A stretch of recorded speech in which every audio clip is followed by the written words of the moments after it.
भारताची शिक्षण पद्धती जी आहे त्या शिक्षण पद्धतीमधला मुख्य प्रश्न असा आहे की शिक्षण पद्धतीमधून बाहेर पडणारे जे बहुसंख्य विद्यार्थी आहेत या बहुसंख्य विद्यार्थ्यांकडे पदवी आहे, परंतु रोजगारासाठी आवश्यक कौशल्यांचा अभाव दिसून येतो. म्हणून अनेक तरुण जे आहेत किंवा विद्यार्थी आहेत हे रोजगाराअभावी समाजामध्ये वावरताना दिसतात.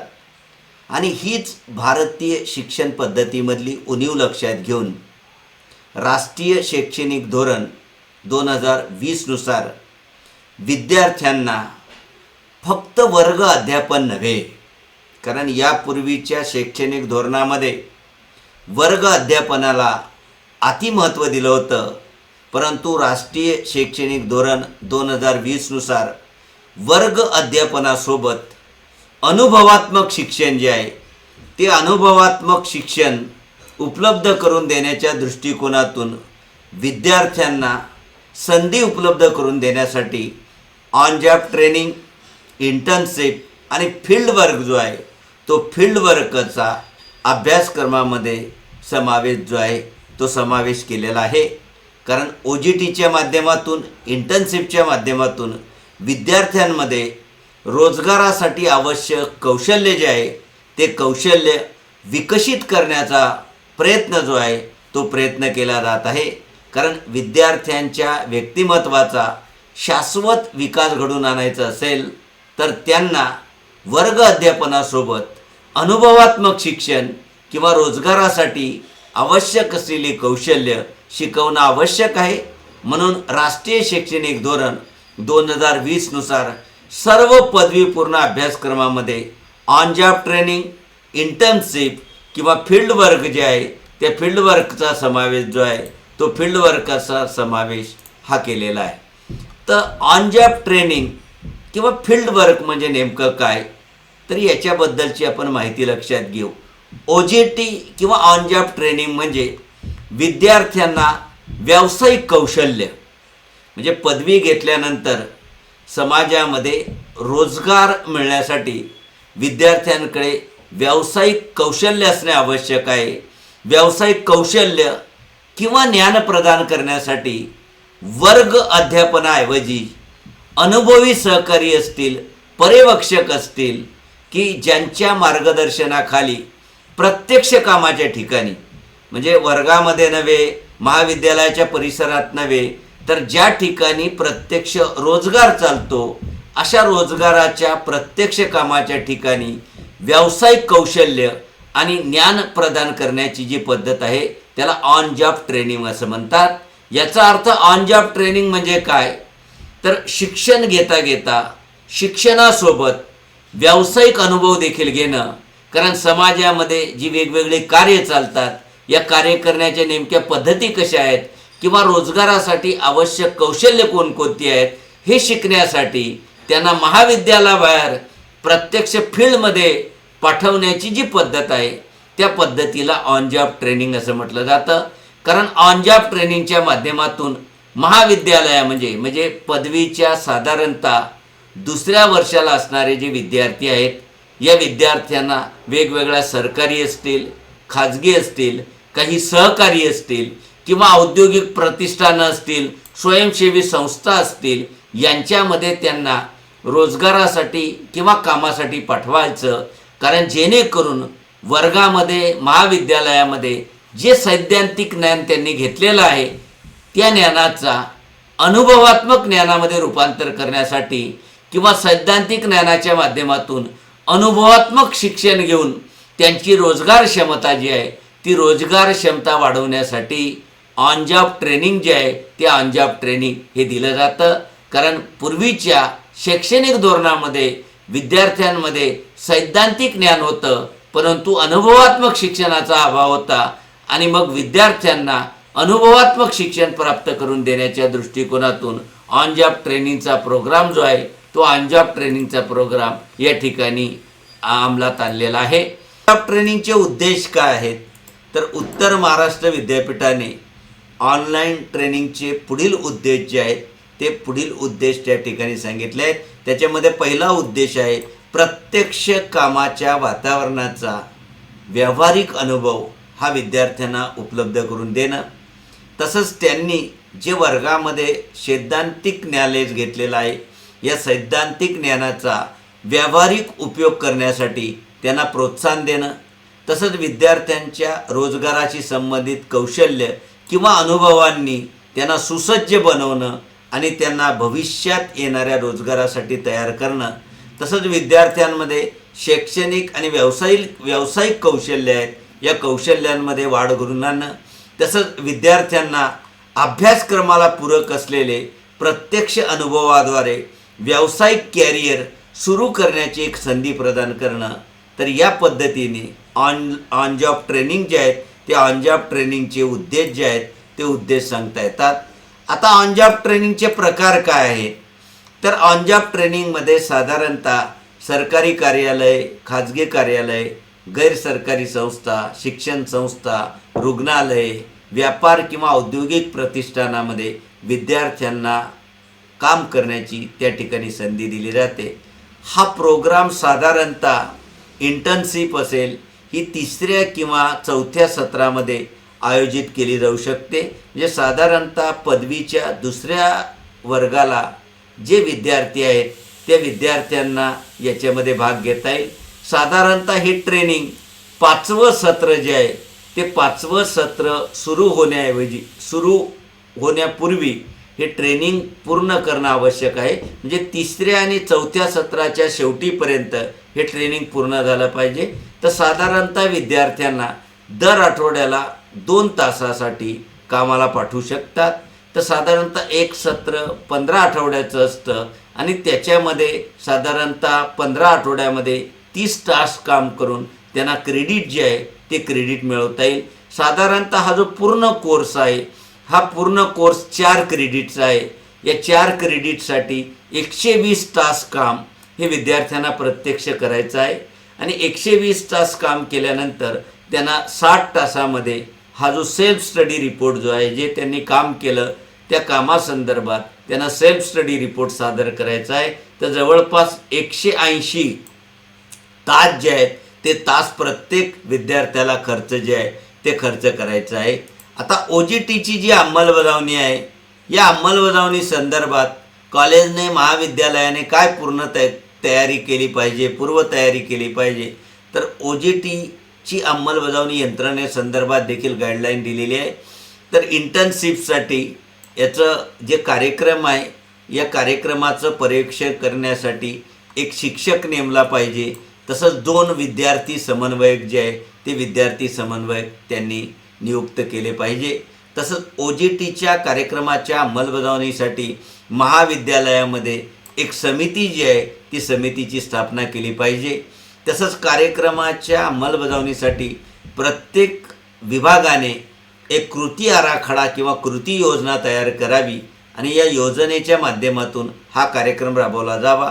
तसंच इंटर्नशिप जो कार्यक्रम आहे या कार्यक्रमामध्ये उद्योग असतील, संस्था असतील की ज्याच्यामध्ये मुलांना पाठवायचं आहे यांच्याशी संपर्क प्रस्थापित करण्यासाठी OJT समन्वयक नेमला असेल, UG समन्वयक नेमला असेल किंवा कॉलेजमध्ये जो प्लेसमेंट समन्वयक आहे या तिघांनी एकमेकांच्या सहकार्याने या उद्योगांची आणि संस्थेशी संपर्क प्रस्थापित करून विद्यार्थ्यांना त्या ठिकाणी पाठवण्याच्या दृष्टिकोनातून तयारी करणं गरजेचं आहे. इंटर्नशिपसाठी विद्यार्थी एखाद्या संस्थेकडे स्वतंत्रपणे अर्ज करू शकतात किंवा समन्वयकाच्या माध्यमातून त्यांना अर्ज पाठवता येईल. साधारणतः उद्योग किंवा संस्था आहे यांच्याशी थेट विद्यार्थ्याने संपर्क करण्याऐवजी जे OJT जो समन्वयक आहे या OJT समन्वयकाच्या माध्यमातून संपर्क प्रस्थापित केला पाहिजे. इंटर्नशिप करताना प्रत्येक विद्यार्थ्याने एक इंटर्नशिप मार्गदर्शक जो आहे तो मार्गदर्शक त्याने निवडायचा आहे.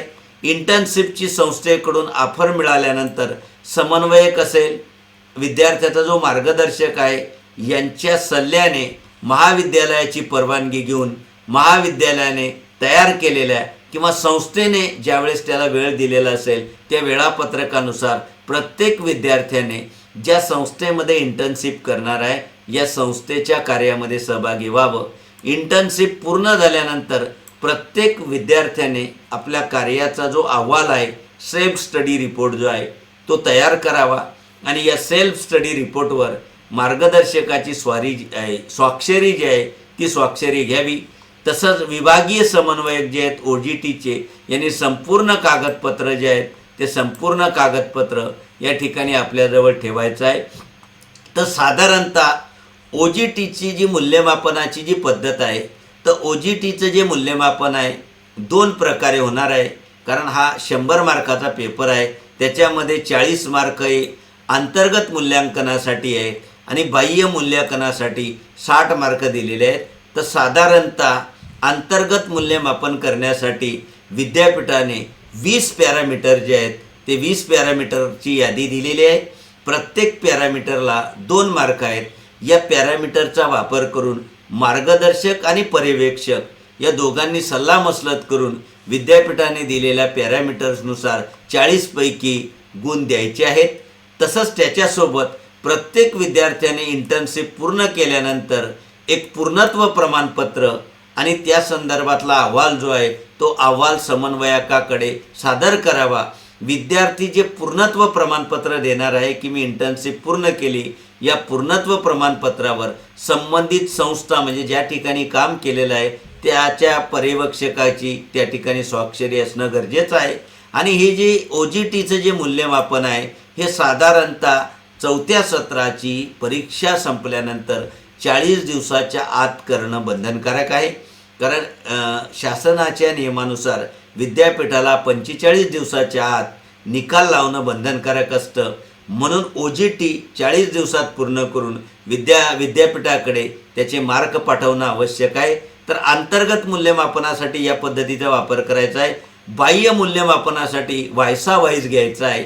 त्याच्यासाठी एक अंतर्गत परीक्षक आणि एक बाह्य परीक्षक हा विद्यापीठाच्या नियमानुसार त्या ठिकाणी नियुक्त केला जाईल. आणि या दोन्ही परीक्षकांसाठी विद्यापीठाने जवळपास 6 पॅरामीटर्स निश्चित केले आहेत. प्रत्येक पॅरामीटर्सला 10 मार्क द्यायचे आहेत. म्हणजे अंतर्गत परीक्षक आणि बाह्य परीक्षक दोघांनी मिळून 60 मार्क जे आहेत ते 60 मार्क द्यायचे आहेत. आणि हे जे 60 मार्क देतील हे 60 मार्क विद्यापीठाने निर्धारित केलेल्या वेळेत विद्यापीठाच्या पोर्टलवर त्या ठिकाणी अपलोड जे आहे ते अपलोड करायचे आहेत. तर या पद्धतीने OGT जे आहे ते OGTच्या मूल्यमापनाची पद्धत आहे. आता OGT राबवण्याचे आउटकम काय आहेत, तर त्याचे आउटकम देखील विद्यापीठाने डिझाईन केलेले आहेत. त्याच्यामध्ये पहिला आउटकम आहे की विद्यार्थ्यांमध्ये जी व्यावसायिक कौशल्य आहेत त्याच्यामध्ये सुधारणा करणं. म्हणजे OGTच्या आधी असलेला विद्यार्थी आणि OGTच्या झाल्यानंतरच्या विद्यार्थी, तर त्याच्यामध्ये विद्यार्थ्यांमध्ये OGTच्या माध्यमातून त्याचे व्यावसायिक कौशल्य आहेत त्याच्यामध्ये सुधारणा घडवून आणणं. तसंच त्यांना उद्योग किंवा व्यावसायिकांसोबत प्रत्यक्ष कार्य अनुभव किंवा कार्य करण्याची संधी जी आहे ती संधी त्यांच्यामध्ये निर्माण करणं. तसंच कामाच्या ठिकाणी आवश्यक सवयी असतील, कामाप्रती त्यांचा जो दृष्टिकोन आहे या दृष्टिकोनाची निर्मिती जी आहे ती दृष्टिकोनाची निर्मिती करणं.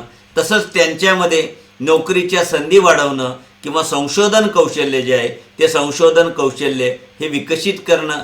तसंच महाविद्यालयीन शिक्षणानंतर पूर्णवेळ नोकरी किंवा संशोधनाच्या भूमिकेकडे नेणारं व्यावसायिक संबंध निर्माण करणं. म्हणजे शिक्षण संपल्यानंतर विद्यार्थ्यांमध्ये जे रोजगारासंदर्भात जागृती नाही तर ती रोजगारासंदर्भात जागृती निर्माण करणं हा उद्देश आहे.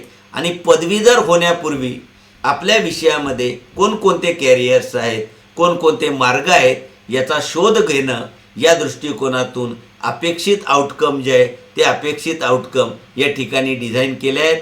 OGTचा जो कार्यक्रम राबवायचा आहे या कार्यक्रमासंदर्भात अनेक कागदपत्र जे आहेत ते कागदपत्र OGT समन्वयक असेल किंवा विभाग प्रमुख आहे त्याला सादर करायचं आहे. त्याच्यामध्ये पहिलं कागदपत्र आहे इंटर्नशिप अंडरटेकिंग प्रत्येक विद्यार्थ्याकडून घ्यायचं आहे. त्याच्यात विद्यार्थ्याची माहिती भरायची आहे. मग त्याचं नाव, पत्ता, ईमेल असेल, मोबाईल नंबर, आधार, PRN नंबर असेल, इंटर्नशिप तो कुठं करणार आहे त्या कंपनीचं नाव वगैरे घेऊन ही विद्यार्थ्याबद्दलची माहिती त्या ठिकाणी घ्यायची आहे. त्याच्यानंतर दुसरं कागदपत्र त्या ठिकाणी सादर करायचं आहे की आपल्याला OJTला जे विद्यार्थी ज्या संस्थेमध्ये पाठवले असतील त्या संस्थेच्या लेटर हेडवर प्रत्येक विद्यार्थ्याची माहिती त्या ठिकाणी, त्याचं नाव, त्याचा रोल नंबर, त्याचे कोणत्या वर्षी त्याने इंटर्नशिप केलं आणि तो कोणत्या डिपार्टमेंटचा आहे याची माहिती त्या संबंधित संस्थेचं जे लेटर हेड आहे त्या लेटर हेडवर पाठवायची आहे. त्यानंतर पुढचं कागद त्यांना तयार करायचा आहे तो म्हणजे स्टुडंट डायरीची ॲक्टिव्हिटी जी आहे ती ॲक्टिव्हिटी किंवा ॲक्टिव्हिटी लॉग जो आहे तो विद्यार्थ्याला सादर करायचा आहे. तर कोणत्या तारखेला काम केलं, किती तास काम केलं, त्याने काय काय टास्क जे आहे ते टास्क केलं, तर याच्या संदर्भात काय काय ॲक्टिव्हिटी केल्या तर स्टुडंट डायरीमध्ये त्या प्रत्येक विद्यार्थ्याने ही डायरी जी आहे त्या डायरीमध्ये नमूद करायचं आहे. त्यानंतर अटेंडन्स शीट जे आहे ते अटेंडन्स शीट कंपनीकडून घ्यायचं आहे की विद्यार्थी, त्याचा roll number, name of course, की त्याच्या ट्रेनिंगला सुरुवात केव्हा झाली, त्याचं ट्रेनिंग केव्हा संपलं, तर या संदर्भातलं अटेंडन्स शीट जे आहे ते अटेंडन्स शीट या ठिकाणी प्राध्यापकांना सादर करायचं आहे. त्याच्यानंतर प्रत्येक विद्यार्थ्याचा असा डाटा द्यायचा आहे की त्याने अकॅडमिक वर्षामध्ये कोणत्या दिवशी, कोणत्या तारखेला, किती तास काम केलं याच्याबद्दल, म्हणजे त्याचं जे संपूर्ण 120 तास काम केलेलं आहे त्या 120 तासाची या ठिकाणी समरी जी आहे ती या कागदपत्रामध्ये मांडायची आहे. त्याच्यानंतर विद्यार्थ्याचं जे इंटरनल इव्हॉल्युशन आहे हे इंटरनल इव्हॉल्युशनचा फॉर्मॅट दिलेला आहे. हा फॉर्मॅटसुद्धा ऑर्गनायझेशनचे जे लेटर हेड आहे त्याच्यावर त्या ठिकाणी लिहायचं आहे की विद्यार्थ्याचं नाव आहे, त्याचं सुपरवायझर आहे, त्याच्यानंतर त्याचा ड्युरेशन जो आहे तो ड्युरेशन त्या ठिकाणी लिहायचा आहे. त्याच्यानंतर इंटरनल असेसमेंटसाठी जे 20 पॅरामीटर दिले आहेत तर विद्यापीठाने हे 20 पॅरामीटर दिलेले आहेत. तर साधारणतः त्याचे वर्तन कसं आहे, त्याच्या कामाची क्वालिटी कशी आहे, रिस्पॉन्सिबिलिटी कशी आहे, त्याला टेक्निकल नॉलेज किती आहे, निर्णय घेण्याची क्षमता किती आहे वगैरे असे 20 पॅरामीटर्स दिलेले आहेत. प्रत्येक पॅरामीटरला 2 मार्क द्यायचे आहेत. अशा पद्धतीने 40 गुण जे आहेत ते मार्गदर्शक आणि पर्यवेक्षक या दोघांनी चर्चा करून 40 पैकी गुण द्यायचे आहेत आणि त्याच्याबद्दल त्यांनी त्याच्यावर स्वाक्षरी देखील करायची आहे. त्यानंतर एक्सटर्नल इव्हॉल्युशन जे आहे ते एक्सटर्नल इव्हॉल्युशन करण्यासाठी देखील त्या ठिकाणी विद्यार्थ्याची माहिती की नाव, काय जॉब केला, ऑर्गनायझेशनचं नाव, त्याचे कॉन्टॅक्ट नंबर आणि विद्यार्थ्याबद्दलची माहिती जी आहे ती माहिती द्यायची आहे. आणि एक्सटर्नल इव्हॉल्युशन करण्यासाठी शेवटचा फॉर्मॅट हा विद्यापीठाने दिला आहे. त्याच्यामध्ये साधारणतः हे जे 6 पॅरामीटर्स आहेत या 6 पॅरामीटरचा विचार करून वायसा वाईसमध्ये इंटरनल परीक्षक आणि एक्सटर्नल परीक्षक यांनी 60 पैकी मार्क जे आहेत ते 60 पैकी मार्क द्यायचे आहेत. तर या पद्धतीने उत्तर महाराष्ट्र विद्यापीठाने OJTचा जो कार्यक्रम आहे या OJTचा कार्यक्रमाचे उद्देश काय आहेत, OJT म्हणजे नेमकं काय, तो कसा राबवायचा आणि त्याच्याबद्दल कोणकोणते फॉर्मॅट त्या ठिकाणी दिलेले आहेत याबद्दल अत्यंत सविस्तर चर्चा आपण केलेली आहे. माझा व्हिडिओ आवडला असेल तर लाईक करावा, शेअर करावा, माझं चॅनल सबस्क्राईब करावं, बेल आयकॉनचा बटन दाबावा जेणेकरून माझ्या येणाऱ्या व्हिडिओची नोटिफिकेशन तुम्हाला प्राप्त होऊ शकेल.